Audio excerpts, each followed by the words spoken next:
नमस्कार शेतकरी मित्रांनो जशी जशी पीक विम्याची अपडेट समोर येत आहे तशी तशी कुछ दिलों की नाही कुछ जिल्हों की धडकन ही तेज होणार आहे।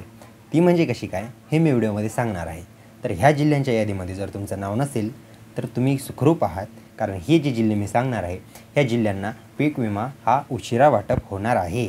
त्याच संदर्भात आणखी काही निवडक जिल्हे असे आहेत की ज्यांची आणखीन निर्णय झालेले नाही आहेत, म्हणजे ह्यांना कधी येईल ह्याबद्दल अद्याप काहीही अपडेट नाही आहे। म्हणजे सगळ्यांचं झाल्याशिवाय भेटणार नाही, त्याचबरोबर कधी भेटेल ह्या गोष्टीचा आणखीन अद्याप काहीही पुरावा आलेला नहीं है। तर चला, इससे पहले अगर आप चैनल पे नए हो तो मेरा नाम है सम्राट और स्वागत है आपका शेतकरी सम्राट इस यूट्यूब चैनल में। अगर आपने चैनल को लाइक सब्सक्राइब और दबा के शेयर नहीं किया है तो वो भी कर दो, और जो बीच में घंटा बन के आएगा उसे भी दबाओ ताकि नोटिफिकेशन पाओ। तो चलिए अपन इस वीडियो को स्टार्ट करते हैं। तो अपने दिल की धड़कन थाम लो क्योंकि मैं ज़िले के नाम बताने जा रहा हूँ। तर मित्रांनो, मागच्या अग्रिम पीक विम्यात जिल्ह्यांसाठी एक नियमावली जाहीर करण्यात आली होती।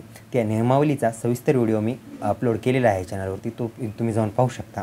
व सदर व्हिडिओमध्ये मी अंशतः आक्षेप असलेली जिल्ह्यांची मी नावं सांगणार आहे, म्हणजे या जिल्ह्यांना यायला थोडा उशीर होणार आहे। तर ह्या गोष्टीची तुम्ही दक्षता घ्या आणि आशा करा की ह्या जिल्ह्यांमध्ये तुमचा जिल्हा नसेल तर तुमचा ह्या जिल्ह्यामध्ये प्रामुख्याने ह्या व्हिडिओच्या मी 2 कॅटेगरी केलेल्या आहेत। एका कॅटेगरीमध्ये जे उर्वरित जिल्हे आहेत त्यांची एक कॅटेगरी करून ते चॅनलवर अपलोड केलेली आहे, ती तुम्ही जाऊन पाहू शकता।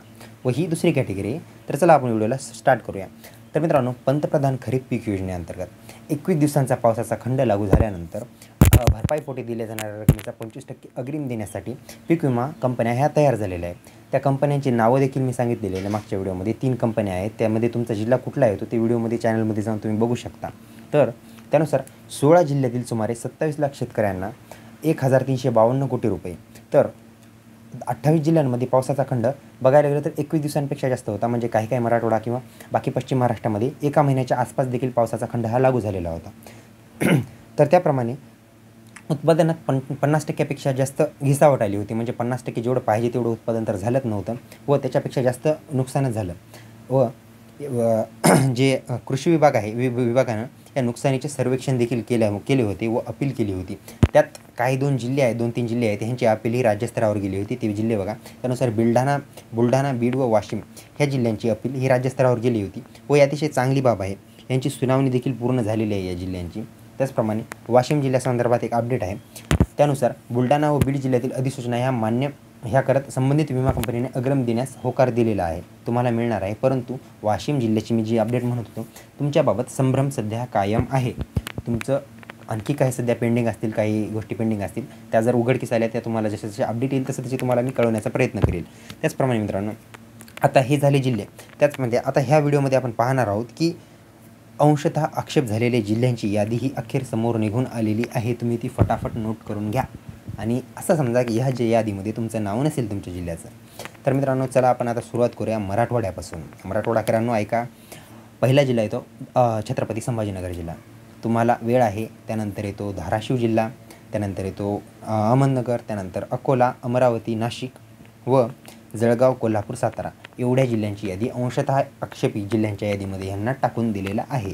व यामध्ये आणखी एक जिल्ह्याचं नाव ॲड करायला लागेल, तो म्हणजे लातूर संदर्भात आणखी सध्या तेवढी अपडेट नाही आहे, कारण धाराशिव व लातूरला या सर्वांपेक्षा जास्त वेळ धाराशिव व लातूरला लागू शकतो। व सुरुवात बहुतेक म्हणजे जे अगोदरच्या व्हिडिओमध्ये मी जे सांगितलं ते जिल्हे वगळता ह्या जिल्ह्यांमध्ये सर्वात अगोदर सुरुवात छत्रपती संभाजीनगर पासून होण्याची सुरुवात आहे, कारण जालना झाल्यानंतर ह्यांना हा विमा मंजूर होणार आहे। तर कृपया ही होती आजच्या जिल्ह्यांची अपडेट। व यानंतर जो दुसरा व्हिडिओ आहे त्यामध्ये निर्णय न झालेल्या जिल्ह्यांची मी यादी घेऊन येईल, तर कृपया तो व्हिडिओ देखील बघायला विसरू नका। त्याचप्रमाणे असंच चॅनलला लाईक सबस्क्राईब करायला देखील विसरू नका। तर चला मग घेऊया पुढची अपडेट, पुढचा व्हिडिओ नवीन संदर्भासह। तोपर्यंत धन्यवाद।